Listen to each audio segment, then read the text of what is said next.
caríssimos fiéis, mas a todos aqueles que o receberam, aos que creem no seu nome, deu-lhes o poder de se tornarem filhos de Deus, os quais não nasceram do sangue, nem da vontade da carne, nem da vontade do homem, mas sim de Deus. E o Verbo se fez carne e habitou entre nós, e vimos sua glória, glória que o Filho único recebe do seu Pai, cheio de graça e de verdade. É o que ouvimos, caríssimos, no sublime prólogo do Evangelho de São João. Cristo, o Filho unigênito do Pai, em uma admirável permuta, assume a nossa humanidade para nos fazer filhos de Deus e participantes da vida eterna. É essa, caríssimos, a graça particular do Natal, esse novo nascimento para a vida eterna. A própria Igreja nos indica essa graça na secreta da Missa do Galo. Depois de ter oferecido o pão e o vinho, que dentro de alguns instantes seriam pela consagração transformados no corpo e no sangue de nosso Senhor Jesus Cristo, a Santa Igreja resume os seus votos nesta oração. Dignai-vos aceitar, Senhor, a oblação que vos apresentamos na solenidade deste dia, e fazei, por vossa graça, que por meio desta permuta santa e sagrada, nos tornemos participantes da divindade, a qual pelo Verbo está unida a nossa substância humana. Pedimos, pois, para ter parte nessa divindade, a que é unida pela encarnação a nossa própria humanidade. Essa espécie de troca que se produz. Deus, ao se encarnar, toma a nossa natureza humana e dá-nos em troca uma participação na sua natureza divina pela graça. Este pensamento, caríssimos, tão conciso na sua forma, é mais claramente expresso na secreta da segunda missa, a missa da aurora, rezada ao nascer do sol. Diz a secreta desta missa: fazei, Senhor, que as nossas oferendas sejam conformes aos mistérios da natividade que hoje cantamos, a fim de que, como o infante que acaba de nascer na natureza humana se manifesta igualmente Deus, assim esta substância terrena que ele une a si, nos comunique o que nele é divino. Pois bem, caríssimos, é esta a graça particular da festa de hoje. Tornar-nos participantes da divindade, a que foi unida a nossa humanidade na encarnação de nosso Senhor Jesus Cristo, e assim receber esse dom divino justamente por essa humanidade. Como bem veem os senhores, é um comércio humano e divino. O menino que nasce hoje para nós é ao mesmo tempo Deus.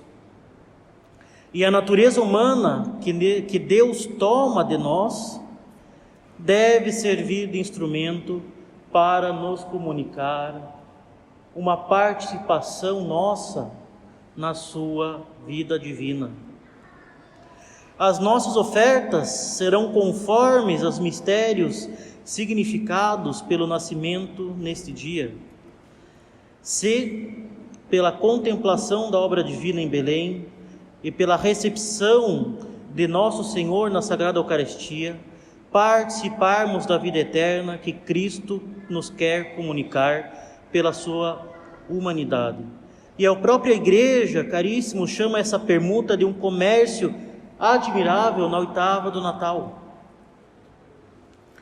Ó admirável comércio, o Criador do gênero humano, revestindo um corpo e uma alma, dignou-se nascer de uma virgem e, aparecendo na terra como homem, fez-nos participar da sua divindade.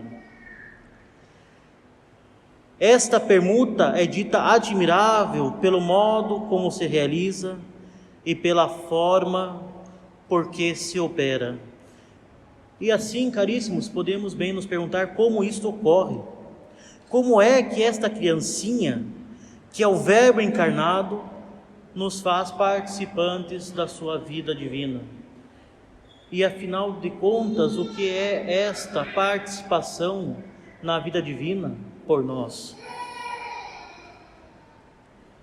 Isto ocorre, caríssimos, primeiramente pela sua humanidade. A humanidade que o Verbo toma de nós servirá para ele de instrumento para comunicar a nós a sua divindade. E isto por duas razões infinitamente resplandecentes da sabedoria divina. A humanidade torna Deus visível e a humanidade torna Deus passível. Primeiramente, a humanidade que Cristo toma de nós o torna visível. E a igreja canta com alegria, servindo-se das expressões de São Paulo, esta aparição de Deus entre nós. Apparuit gratia Dei Salvatoris nostri omnibus hominibus. A graça de Deus, nosso Salvador, apareceu a todos os homens. Apparuit benignitas et humanitas Salvatoris nostri Dei. Apareceu a benignidade e a humanidade de Deus, nosso Salvador. Também a luz brilhará hoje sobre nós, porque nasceu o Senhor para nós. Et verbum caro factum est habitavit in nobis. O Verbo se fez carne e habitou entre nós. A encarnação do Verbo realiza esta maravilha inaudita. Caríssimos, os homens viram o próprio Deus vivendo entre eles. As perfeições de Deus se fizeram tangíveis aos homens. E São João se compraz em fazer sobressair esse aspecto. O Verbo de vida era antes de todas as coisas. Nós o ouvimos com os nossos olhos, o contemplamos com as nossas mãos e nossas mãos o tocaram. Aquele que no seio do Pai é a própria vida se manifestou a nós e dele nós damos testemunho. Nós vos anunciamos o que vimos e ouvimos para que a vossa alegria seja completa. Com efeito, caríssimos, é uma grande alegria e um grande privilégio ter Deus se manifestando a nós, não no deslumbrante esplendor da sua onipotência, ou na glória indizível da sua soberania, que aterrorizou os judeus que estavam nos pés do Monte Sinai, mas ao contrário, sob o véu de uma humanidade humilde, pobre, fraca, que nós podemos ver e tocar, que é semelhante e frágil como a nossa, como nós podemos ver aqui no presépio. Com efeito, como aterrorizaram-se os judeus, nós poderíamos também nos aterrorizar com a majestade terrível de Deus. Os israelitas prostravam-se por terra, cheios de terror e temor, quando o Senhor falava com Moisés no Sinai, entre relâmpagos. Chegaram eles a dizer que, se mais uma vez ele aparecesse, eles morreriam, e pediram para que Deus não mais se manifestasse como o fazia. Nós, no entanto, somos atraídos pelos encantos de um Deus menino, e ele não nos aterroriza. Não temos temor de morte diante dele, muito pelo contrário, nós temos esperança de vida. O menino do presépio parece nos dizer: acaso tendes medo de Deus, pois fazeis mal? Qui videt me, videt et patrem.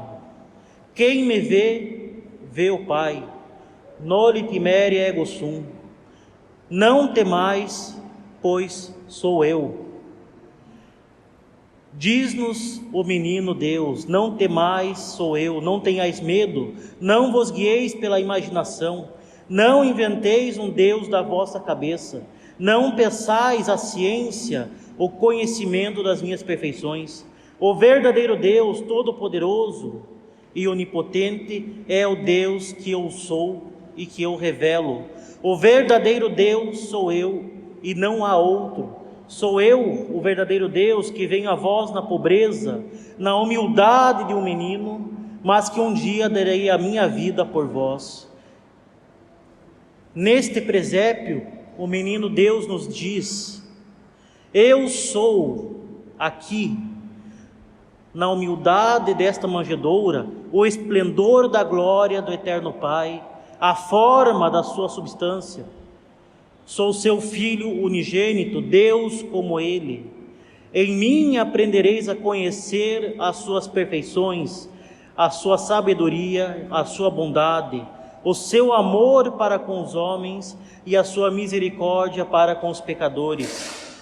Vinde a mim, porque apesar de ser Deus, quis ser homem como vós, e não rejeito aqueles que confiadamente se aproximam de mim. Assim como nasceu o homem, da mesma forma refugiu sendo Deus. Caríssimos, e assim não temos motivos de temor, não temos motivos de desespero. Deus veio a nós, Deus se revelou a nós, e Deus se apresenta a nós na humildade do presépio, no frio do deserto, na palha da manjedoura, não entre os nobres, mas entre dois animais. Não se apresentou primeiramente aos reis, mas quis ser primeiramente adorado pelos humildes pastores. Caríssimos, evidentemente devemos levar a sério a realidade da nossa vida. Na nossa vida nós estamos preparando nossa salvação. Na nossa vida nós podemos escolher ir ao encontro de Deus que quis vir a nós e assim ter a eternidade bem-aventurada, ou, e isto é terrível, podemos negá-lo e ser infelizes no inferno por toda a eternidade. Mas a radicalidade da nossa escolha, a radicalidade da nossa vida, da qual depende a nossa eternidade, não deve, por motivo algum, nos desanimar, não deve, por motivo algum, nos atribular.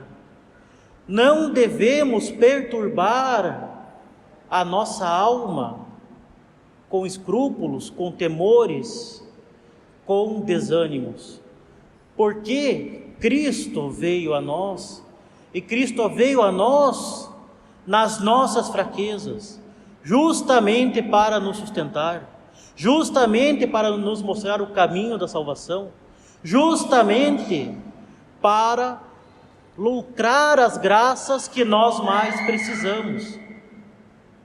Cristo veio a nós como nós somos, em tudo como nós somos, exceto no pecado, justamente para carregar as nossas cruzes conosco.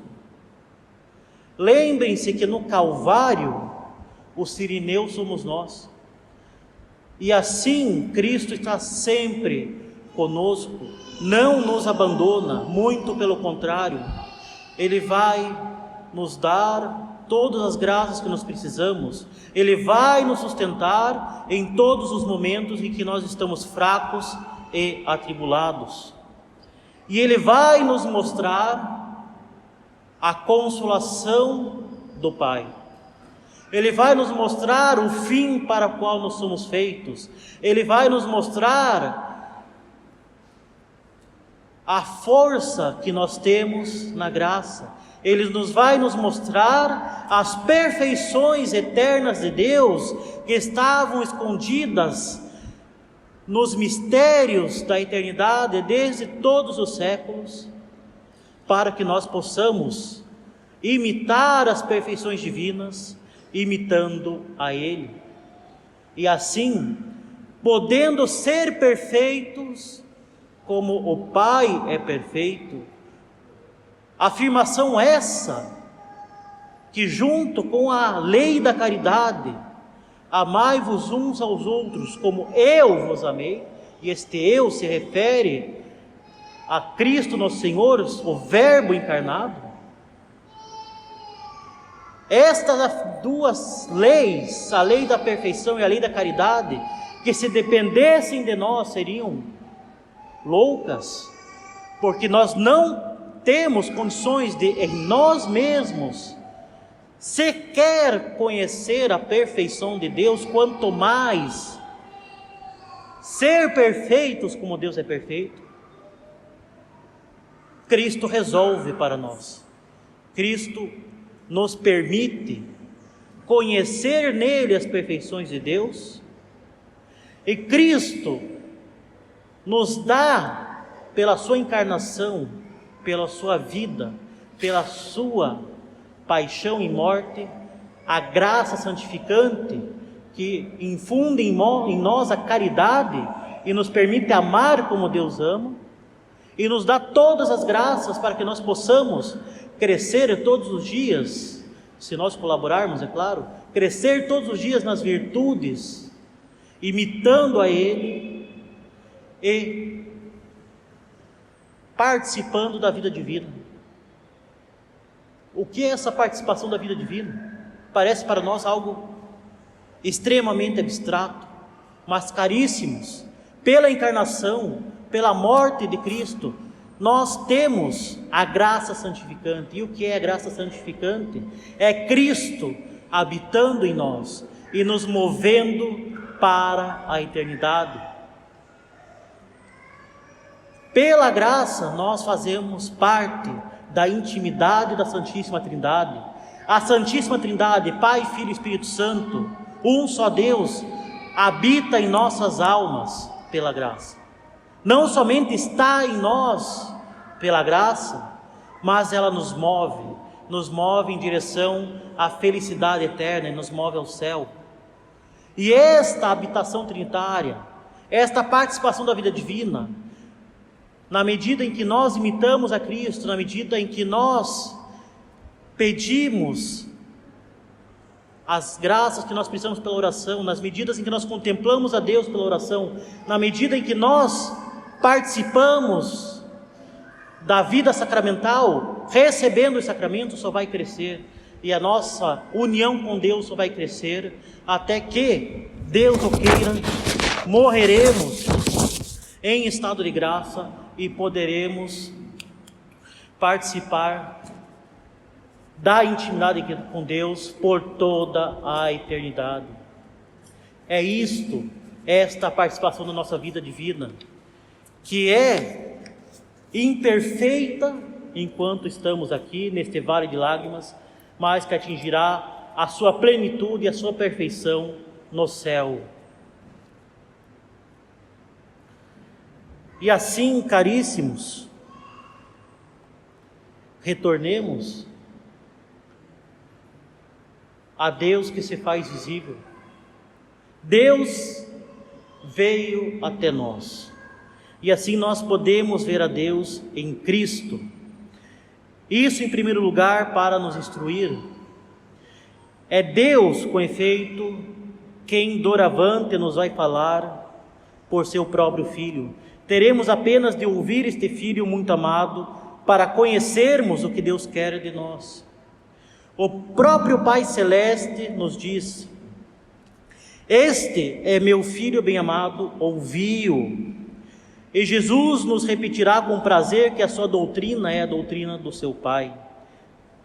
Em segundo lugar, o Verbo torna-se visível aos nossos olhos, como disse, justamente para ser o modelo a quem devemos seguir, para conhecermos como devemos viver diante de Deus, como filhos de Deus. Para isto, basta nos ver crescer este pequeno menino. contemplá-lo viver entre nós, a viver como nós. Tudo o que fizer será agradável ao Pai, não há erro. Olhai para Cristo e sabereis o que deveis fazer para ter a vida eterna. Sendo a própria verdade por seus ensinamentos, Ele mostrará o caminho pelos seus exemplos. Se vivermos na sua luz, que é aquela que ilumina todos os homens para lhes dar a salvação, se seguirmos este caminho, teremos a vida. Justamente Ele nos disse: eu sou o caminho, a verdade e a vida. Ele nos mostra o que devemos fazer para ter o céu, Ele nos instrui na verdade e Ele nos dá a vida. Caríssimos, não temos motivo de desânimo, já disse.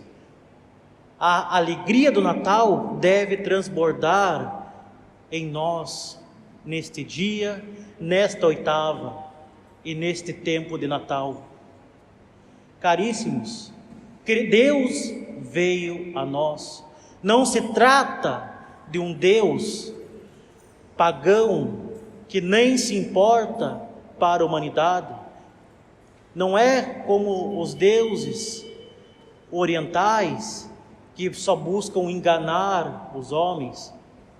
Não é como o falso Deus protestante que engana os próprios homens, que permite que a natureza que Ele criou seja destruída e que auto-engana numa verdadeira injustiça, como diz o heresiarca Lutero, cobrindo com a graça que seria uma neve o excremento que somos.